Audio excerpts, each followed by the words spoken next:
Hi, I'm David Belsky, the CEO and founder of Flower Hire. Welcome to the Sunset Session. We have a very special guest today, Caleb Counts, the founder of Connected. Caleb, thank you for joining. David, thank you. I really appreciate you having me on today. Well, there's obviously, since I've been in the industry, I've been just a huge fan of not only the quality of the products and the innovation that's happening, continue to hit the shelves in California, where Flower High originally started, but also just it's a culturally relevant brand that I believe gets people to shop in the legal market that normally would not. So kudos to you for creating that at scale. I know it hasn't been easy, and I very much look forward to starting off and learning more about your journey here. So Flower Hire focuses on recruiting for salaried management, executive level people. I always got to ask the career question. I know cannabis is part of your life for a long time. Did you have a career before, growing cannabis or starting cannabis? Was it always been cannabis? I sold my first bag of weed when I was 12 years old, and I had some part-time jobs in high school. All of college was straight slanging. I paid my way through college with that. But after college, I did take a brief break from selling and went to work for a national home builder called Pulte Homes, and I was in sales there and sold production homes and had a little bit of management experience while I was there as well. Got it. And like, weren't you were you weren't growing cannabis or selling at that time? You were doing the corporate job, and what was the time when it was like, all right, I've just met this guy.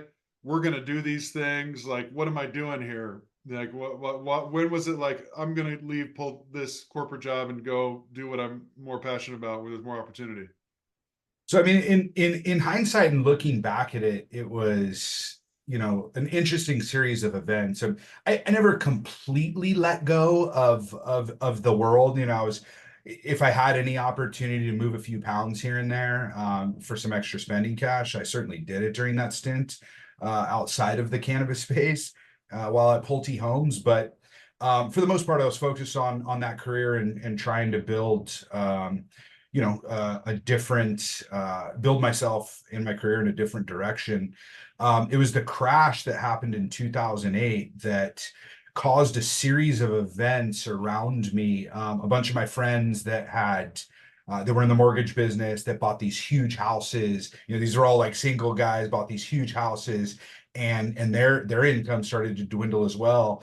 And a bunch of them started putting small little grow ops in their bonus rooms or their garages to help pay for their NAGAM mortgages that started to reset. And so that kind of started to get me back in. My income had dipped. I was looking for opportunities to make extra cash. And I had, stopped working with the vast majority of people that I did when I was still in college. So I had limited clientele. I had a lot of access to product, and a lot of it I knew wasn't going to me because I couldn't move it as fast. So I was like, you know what? I'm going to take a step. I'm going to go into one of these dispensaries in Sacramento I keep hearing about and see what vending to them might be like. And when I walked in, I got the worst retail experience possible. I mean, the security was rude. The place was hard to find. It had no sign. Security was rude. The check-in process was ridiculously long. I'm sitting in this makeshift waiting room, waiting for them to verify my rec. It took almost 30 minutes. By the time I was ready to go upstairs, you go upstairs into it was like a house that had turned commercial. You go up into this tiny buying room, girls with dreadlocks, smoking weed, blowing at my face. What do you want? I saw the worst selection of the worst quality at some of the highest prices. And my mind was just blown. I couldn't believe how bad the service was, bad the weed was, bad the entire experience was. But that time in the waiting room, one thing I can do and did do is count, and they were making some serious money. And I left that place saying, I can do this way better. 6 months later, I opened Fruit Ridge Health and Wellness in Sacramento. It was that light bulb moment, right? It was that aha, like these people are just stumbling into bags of cash. I know what quality looks like, and I know that there's some basic low hanging fruit here from a retail perspective that we can really run with. And this is what I need to do in the world, basically. Yeah, I right? mean, I found my calling, like a bunch Yep. of things converged at the same time. I'm over here like stumbling my way, trying to into the trap, like trying to get back in it, trying to make, reconnect old folks. And there was already a lot of competition that had been in it ahead of me, working with the growers that I knew. So I had to do something and I had to make a move. I had to recreate myself. But it was perfect fit because it recreated back to what I first started out at, how I made my first dollar was selling weed. I actually didn't, my first bag I didn't make money off of. I stumbled upon the idea of selling weed because I was like, this is really expensive. I'm 12 and now 13 years old. Like I can't keep up with this Yeah. newfound habit that I just stumbled upon that I really This new like. grocery item I need in my life every day. Yeah. Yeah, I was Yeah. like, I got to figure out how to smoke for cheaper. But I was the only guy who had the plug in the whole school. And so people started hearing that I was smoking. And Caesar was not the guy that you would imagine you'd get weed from. He was kind of a conservative guy, but lo and behold, his cousin was trapping pretty hard. This is in Whittier in East Los Angeles County. Yeah. I knew Caesar, you want weed, you got to get it from me. All of a sudden a dime, all of a sudden a nickel now costs you a dime. I'm getting a nickel for free to smoke. And I figured that out. And then it just kept moving on and up and started Yeah. paying for skateboards and bicycle tires and clothes my parents wouldn't buy me. And I just continued to see more and more opportunity. Yeah. I mean, it was there. And the light bulb moments where everything kind of comes together and makes sense. I had one of those similarly. Um, I was kicked out of high school. I was also kicked out of college, but then I managed to, get through all of that. I was like an athlete at the same time. First question I asked my wife was, do you smoke weed? True story, we've been married 15 years now. But Before she was your wife. before she was my wife, but literally just met her, literally within 25 seconds of meeting her, and then we agreed to have a bake off of weed between LA weed and weed of like Illinois weed. And I'm like, I'm going to win just so That was an and open and shut case. open a shut case. We won. But anyway, but I was a headhunter in tech after college, was then at 13 years, soulless, was kind of unfulfilled, successful, talking to a buddy of mine named Nick Fasano, who just become the chief revenue officer of Ease. And he's like, dude, we have 40 employees. We have money in the bank. We need to hire a bunch of people. It's crazy because we're a cannabis company, but we're a tech company. And can you help? And so I left that. I'm like, I like weed. I know how to headhunt. This is one of those calls that, like, if I don't move forward, I'm always going to regret this. And obviously you've built an empire that affects more people than mine does. But I understand that light bulb moment, and I think you described it really well. I got a question. Like, okay, so I'm just picturing like Northern California growers, some tribes, like everyone's kind of comparing different strains and genetics coming together. Prop 215, people are making money. You got, Berner around, like all of a sudden, like as rec becomes closer, was it like we got to take what we do that we own and we got to go try to build a business? Like, how did that all like work, kind of getting from what was sort of more of the legacy, authentic, flower brands to this kind of division and separate paths that happened? Like, what was that period? Does that question make sense? Yeah, I think I know what you're getting at. So there was a number of things. I mean, we started to see, I had a very unique view getting into the business through the dispensary lens, right? You get to see everything, product categories that you never even interest you before. I've never been an edible guy, but edibles were actually the first product category that had a lot of branding behind it. So you watch that kind of emerge. And then we actually started to play with branding strain names. We never had a brand or a company name because that wasn't safe to do in the Eastern District of California. Those are the cowboy feds that actually put people in prison for owning licensed dispensaries. But so we started like toying around with branding. We actually got shut down by the feds at one point. When we opened back up and we're looking for ways to reinvent ourselves, my partner stumbled upon Berner, met him. So we had that whole relationship with Cookies, right? Because we were a no-name organization, although we had several various entities. dispensaries and a couple grow operations, we were not identified. Those three, we purposely kept them separate. Like, Right. if You don't you're want in the the heat. game, You if don't you're in want the the heat. game, you knew what Yeah. they were. But like, it was that licensing relationship with Cookies that first gave us that window into what an organized commercial, cannabis operation can look like when it's branded and has a cohesive strategy.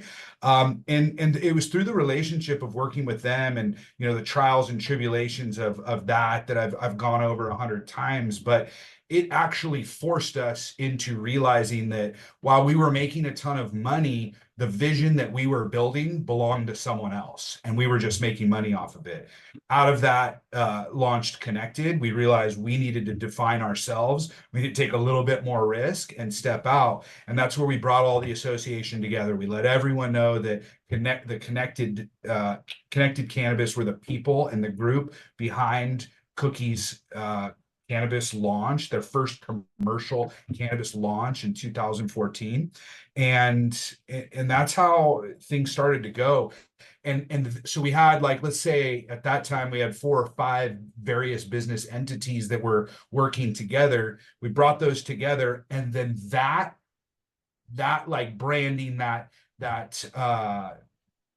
compiling of those business entities brought recognition, of course, not just from the customer base, but from other people looking to get into it or looking to save their failing cannabis investment or business. And deals started coming at us left and right. So we would bring on new partners, new opportunities. And then as rec was, it was actually the first thing that passed in California, which a lot of people forget about, myself included, was a medical state law passed. It was like called MRSA or something, and it never actually went into effect because Prop 64 got passed, shortly thereafter. But that gave us the preparation, the heads up, like now it's time to get serious.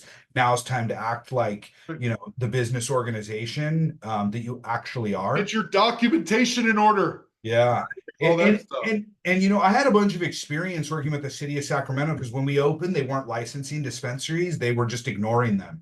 And so a trade group got together. I somehow got voted president of that trade group, and we hired a lobbyist. And next thing you know, I'm in front of politicians, talking the talk, walking the walk, and standing out as what we thought were exemplary, business owners in the cannabis space. And that was a huge learning tool. That also prepared us for 64. So by the time 64 came, we had already had a number of indicators as it's time to get your shit together, and we did just that. So, obviously hiring the right people, figuring out the effective strategy. There's a lot of moving pieces because strategy, what's relevant today and what the path forward is today may not be this what was 6 months ago. I heard an interview with you recently where you just talked about every time we've ignored what our mission is, which is having the best quality product and making sure our customers, have access to the best quality product. Every time we separate from that mission, we end up falling into harder times. So refocusing on that mission, keeping the team focused on that mission. That's a great mission that people can get behind from an employee perspective. Like, they come in every day and you get to build a workforce that believes that they're making the world a better place when they walk in the door. And that's amazing. But how do you preserve that while the realities are like, we have legitimate costs as a business? We need to have metrics and performance and KPIs. And if you guys don't work, you can't be here. Like, how do you use the good parts of the potential of the cannabis industry to get the right, but also balance that with the realities of what's needed from a business perspective to survive? So one of the things one of the main benefits of being a legacy operator is being someone that people trust and want to go to. And that includes people that want to come and work for us, right? So we get people that come to us at all levels. I mean, I'm talking like the bud tenders that make our stores crack are some of the most diehard, reps and consumers of cannabis, but that goes all the way up to the executive level. Like, not everyone is willing and interested to work in the cannabis space. There are a lot of people that are open to it, but it takes the right opportunity. So we just put a professional foot forward at all times.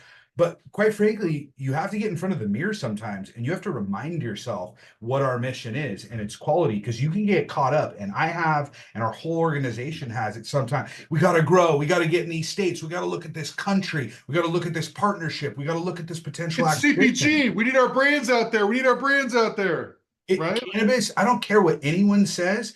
If you interviewed a bunch of cannabis executives that have come from other fields across the industry, they will tell you there is nothing fucking like cannabis. There's nothing even remotely like it, and it is a smack you in the head learning lesson every time. But if you're up for the challenge, it's one of the most exhilarating challenges possible. So when you couple the dedication to quality with the level of professionalism and seriousness that we have taken the our company and our mission and our values, it makes it a place where people want to work and where people want to stay. Well, I know there's also, without revealing trade secrets here, there's an intelligence to how you operate the business, how you do genetics, like how you grow, and people that work there understand that and see that day to day, right? And I'm, without like revealing again, as I said, anything you don't want to, you've created you have a high quality mark, a high mark for quality, known for quality, but you have increased supply. And normally, when you're talking about increasing supply, quality takes a hit, right? Good enough, but we need to grow enough, right? That being said, like what type of agricultural innovation? I mean, you're in the heart of the agricultural center of this country, Sacramento, like where your main campus is. There's agricultural IP from Davis down to Merced and back to Bakersfield and all through the valley. What type of agricultural innovation do you have to do what you do? Well, first and foremost, and this is, I mean, it is related, believe it or not, the ego has to be left at the door, because the egos in the cannabis space that have all that experience, that, like, that wasn't cracked in a classroom. It wasn't, I mean, you learned a little bit online, but it was done through trial and error, and getting kicked in the shins over and over again. That's first and foremost. To be able to be open to that IP that's out there and all the different options, you got to be able to be open to new ideas, new people, and a new way of looking at things. So we had to embrace that first and foremost.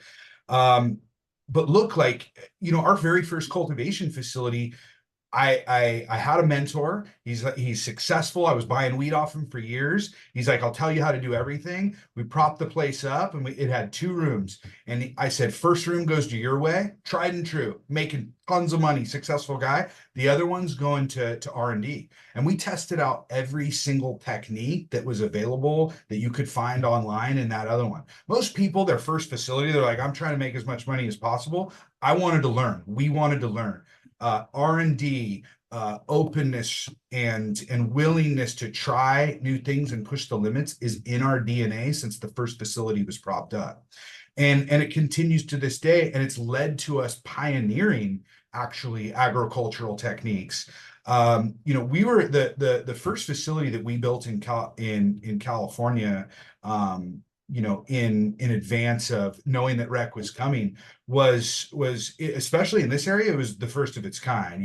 DPS panels, the cold storage panels, the full Argus agricultural, fertigation controls, environmental controls, the rolling benches. No one really, people knew that those are things that you can use, but no one knew how to put it together. We got investors together. We convinced them to spend the extra dollar, because we have to go where no one else has gone. We got to bring our contractors with us, and half the facilities in Sacramento look just like ours. And it's based off of, some of the trials and tribulations that we went through. And I'm proud of that. I don't consider that a threat. I mean, they're all competitors, and I'm happy that, we paved the way for some of that. But at some point we had to look outside of our own, willingness to push the boundaries, because we were up against, this thing's moving fast. We were scaling. We're starting to experience some challenges. And it's actually how we first interacted with you. You placed Ian Justice with us. He's formerly yeah, from Driscoll's Berries, and this guy had a passion for cannabis. And I'm sure you remember, but uh, I mean, this guy comes from Big Ag. His role in Driscoll's after having several, but his last role was traveling around to all of the growers all over the world that Driscoll sells their or licenses their genetics to, and teaching them how to grow these varieties, how to be successful, how to get Driscoll's to buy it back. And we had to convince him. We had to wine and dine this guy. And I don't mean taking him out to dinner and like pouring glasses of wine. I'm talking about like taking him through the grow rooms and showing him like why we're different, It why we took have a four story. months. It took 4 months. Yeah, You know, it is the he longest also just bought a recruiting. house in a different part of the state too. It was a lot going on there. Yeah, but we were willing to do that and that's after hearing stories of other people trying to go into ag and having a lot of failures. But it's a combination. It's just like the right recipe. It's a little bit of the right thing at the right time. It's Ian's passion for R&D and our willingness and proven track record to be the ones to stick our necks out and try new things. Dude, I've tried to recruit out of big ag for this industry, and most of the folks are very conservative minded that are your big ag folks. Like they don't have the passion for cannabis. We've been able to find others that do and help get them into this industry, but it's a rarity. And but you have that mirrored with this humility, this quest for knowledge, wanting to push the barrel in innovation with the genetics piece that you'd already established with the connection with Ted and all that stuff. Like it's kind of a perfect storm. I love that you start off with humility though. I mean, that's in everything. You'll get humbled if you think you got it in cannabis, regardless of what it is that you're doing.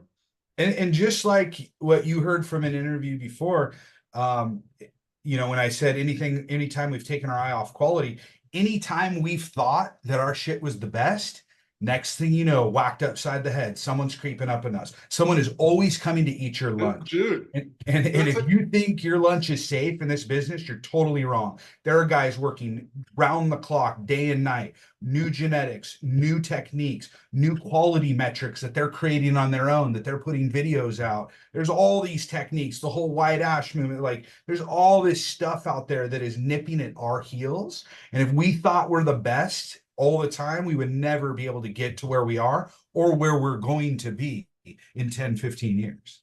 Well, you actually answered one of my questions was like, how do you stay on top with all the constant entrances into the market? Because as much as California has its challenges in the legal market, right? It's fair to say, like, it's still a big enough market where people are still trying, regardless of how many people are tombstones on the side of the road. There's still people groups that are trying, right? And so is that the biggest hedge against continued competition? Is just your own what you can control is innovation and a commitment to quality and kind of a humble like lifelong student mindset. Is that how you avoid or control what you can, and with all these new entrances always coming to steal consumers in the market that are trying to mirror what you've done?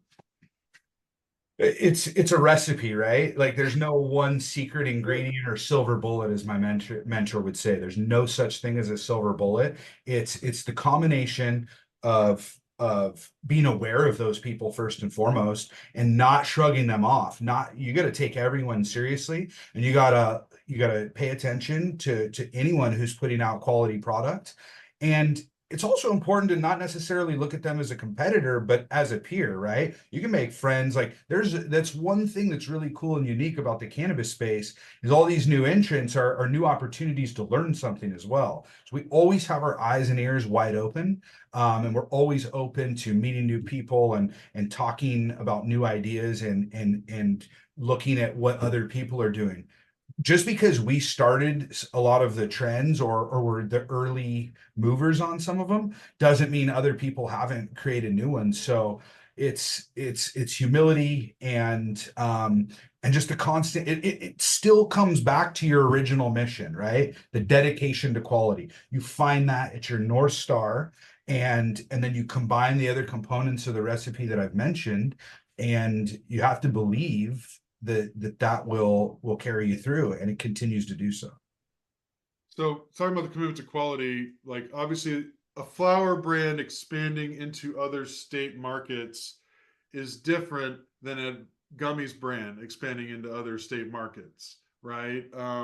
So you've been very selective about, I'm sure you've been pitched so many different opportunities. You've probably seen hundreds of grows around the country of groups that are saying, hey, we want to bring you into this market, and you, again, in my opinion, you got Florida and what you got Arizona. Are there any other ones currently where you can go to a adult use shop and buy an eighth of one of your, is that's it, right? Just the three: California, Arizona, and Florida.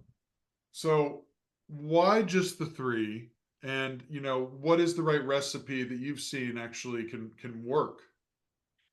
I mean, it goes back to what happened in late 2018, early 2019, where everyone was raising all this money and the race was to be in as many places and to spend as much money on as big of facilities as possible. And there was no rhyme or reason to it. We were watching it pass us by. We thought it was passing us by, but then we started to watch how it was all unfolding, and we realized there is no good reason to be first just to be first, or among the early entrants, right? So we've passed on a ton of deals. We've missed out on some deals that we did try to get. Everything happens for a reason. I'm not like a big spiritual religious guy, but I do land on that. Everything that has happened in my life, I can look back and see how it has played a pivotal role in where we're at today. So Arizona was our first jump. It was calling for us. It shares a border with California. I think the culture there draws a ton from California, a lot of expats from California, and there was no other California brands there at the time. So we went there. We were able to get a licensing deal, or lease a license and have first right of refusal with Harvest. It was Harvest at the time before they merged, or were acquired by Trulieve. And it was a fantastic, it was almost like a homecoming, even though we never lived there before. People just knew about us, they had heard about us, and it couldn't have gone better. Arizona's been so good to us. And that relationship with Harvest is what transitioned us into the Florida opportunity. Before that deal was signed, Trulieve acquired Harvest, and we didn't know a whole lot about Trulieve, but we knew we loved the guys at Harvest. Joe Tsai, the former president of Harvest, was so good to us. He saw the vision. He saw the what we brought to the table, and he believed in us and gave us that shot. And he was willing to do that in Florida. But when Trulieve took over, we were like just as willing and open. They were now twice as big, arguably, as Harvest and as they were previously.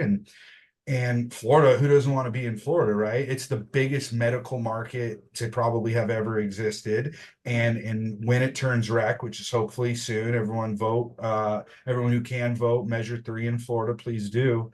So we picked those states carefully and methodically and said no to at least 20 to 30 other opportunities in various states and 5 countries. And it was hard. It's really hard to say no. I mean, my mentor laughs and tells me, he's like, you used to say yes to every deal. I'm like, yeah, that's when it was all, paper bags and hockey duffels. It was easy to say no because I knew that world, I knew that game. And you get in, you get out, you get dirty, you make money, you do what you got to do. This is a whole nother world. There's a lot on the line. We had raised some money, and I'm, way more I have way less tolerance for risk, and exploration with other people's money than I do with my own. So it's time to build a responsible company. And I luckily surrounded myself with some really smart and intelligent people, Well, that helped, advise throughout that process. well, I mean, just to be able to leverage the TrueLeaf platform in Florida, it's impressive on many accounts, not to mention just the relationship you have to have with that organization, which is, also got a lot of things dialed in terms of back of house processes, administration, legal, all of the things. And I'm sure there's very specific responsibilities. And to continue to make that partnership work, I know is incredibly valuable, but also very challenging and complex. So kudos to you because it is one of the most successful licensing deals in Florida. At the moment. So, nice work. I really appreciate all the time today. I know you got a lot going on.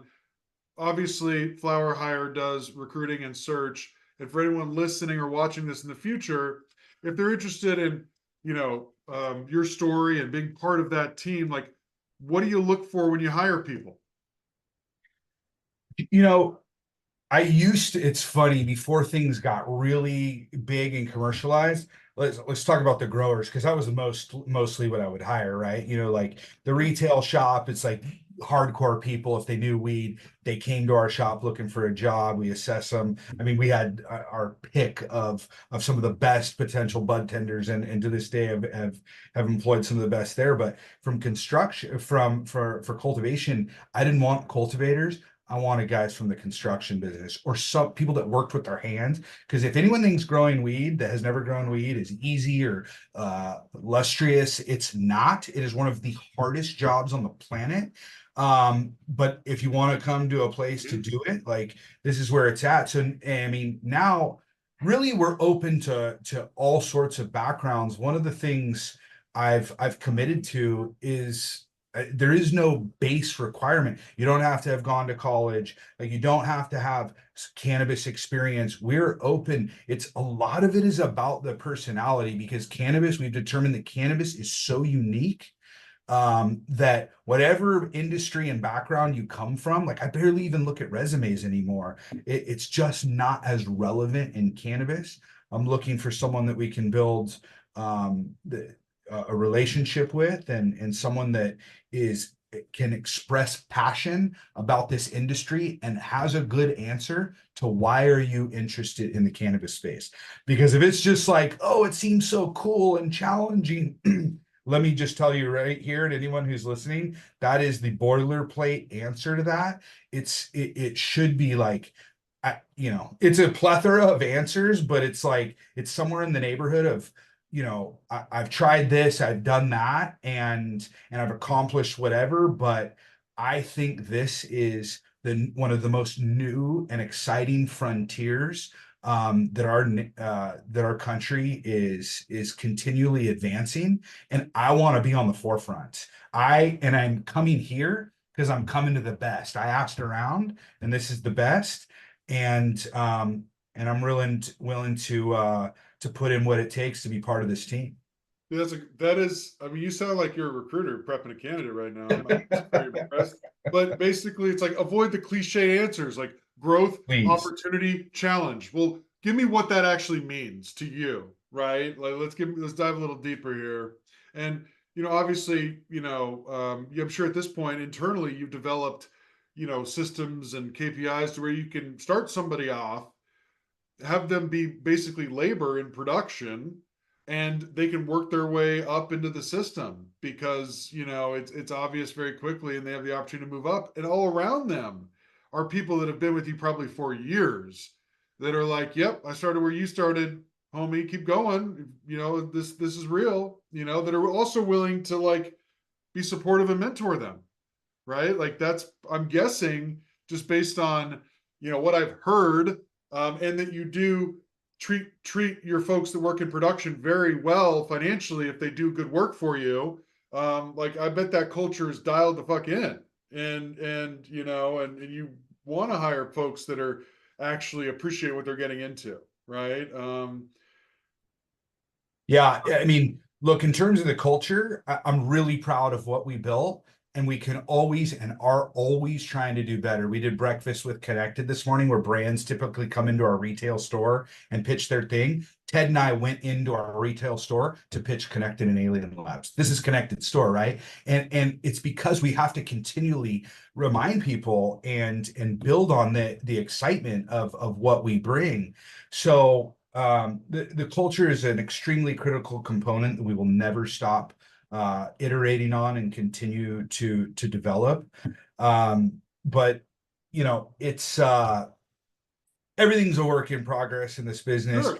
I think it remains to be one of the hardest industries to break into, one of the hardest industries to be successful in. And that's representative from all the, you know, all the people that have come and gone, all the people that thought it was a quick buck, that it was an easy ride. It's not. I'm here to tell you that it is not.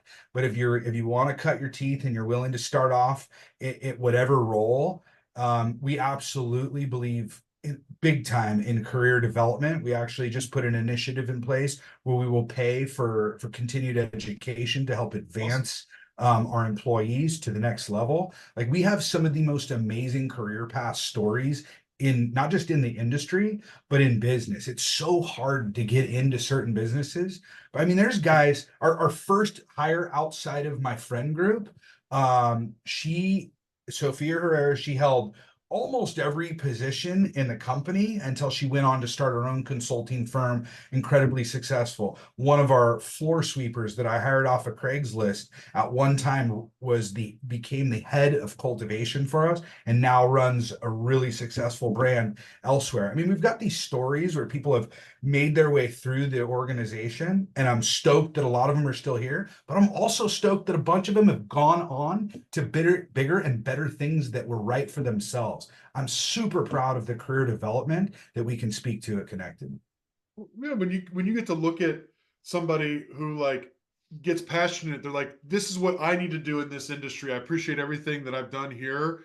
I owe everything, but like I need to go on this journey. You gotta be happy for them, right? Absolutely. You know, there's no stopping them, right? You gotta be real happy for them, right? And it is a win, 100%. Last thing, anything you're excited about as it relates to Connected going into 2025 or the industry? Anything that is a positive thing that you're excited about that is a motivation for you when you wake up in the morning? I'm not even going to touch on anything political or anything that may or may not happen. I mean, that shit it's for the birds until it's Wow. signed, sealed, delivered on my doorstep. I have no time for it. But I am excited about the work that it's been about 4.5 years in the making. Sativa Revival. Ian Justice helped pioneer it. Sativas have always been near and dear to my heart, but as we became known for these Red Congo is my mulatto, favorite strain. Red Congo is my fucking favorite strain. fantastic. I used to go buy uh what was it, Panama Red from Perfect Union across the street, a competitor, because it's like fuck, that's one of the best sativas around. Sativas are notoriously hard to grow commercially, to have that They're look. angry. They're so angry. They're angry and they're old and they're irritable. And so our breeding program is just now starting to kick off what started as Operation Sativa Revival about 4.5 years, because we've commercialized some of the best flavors and modernized them by breeding them with some of today's more recognized and unique. We just dropped Tropical Z. It's a Tom Hill Haze GDP Xeno Cross, and we've got a Super Silver Haze Cross Silver Spoon that just came out. We're launching a Jack Biscotti Cross that the people picked. Sativa Revival, hallelujah. Sativas are long and forgotten, and we were bringing them back, and they were going to be some of the best options on the market for those that like to be productive, those that like to be Yeah, inspired, creative. yeah. I'm a pacer. Like I call it when I get high, I'm a pacer. Like I can't sit there looking at my computer, but I can talk on the phone all day. I'm not a sit down on the couch type of person. That's what I need. It's hard to find that in the legal market. You know, Red Congo will suddenly make an appearance and then it's gone. And then it comes up under someone else's, brand or distro, and then it's gone. And it's unfortunate because it's the wonderful, right? So I'm so happy you're doing that. And you got to get that message out there. Like, I mean, obviously the people that know, right? And I'm sure you're not gonna have a problem pushing out there, but I got to go find me some of that, get on that sativa revival train, and I love that. Caleb, thank you so much for joining today. Have a great day, and really amazing story. And it's no wonder why you've been able to succeed in an industry that is very challenging with everything that you share about in terms of culture building, quality, and patience. I mean, patience. I mean, unfucking believable how this industry lacks fucking patience. It doesn't learn its fucking lessons. You know, literally, you know, it's like, no, we're not going to chase that right now. We're doing this. Back and wait for at least a day or two, and then tell me if you still think it's that, and we'll talk about it then. Schedule something. Let me just. It's unbelievable, but you've been committed on and focused on the right things. And thanks again.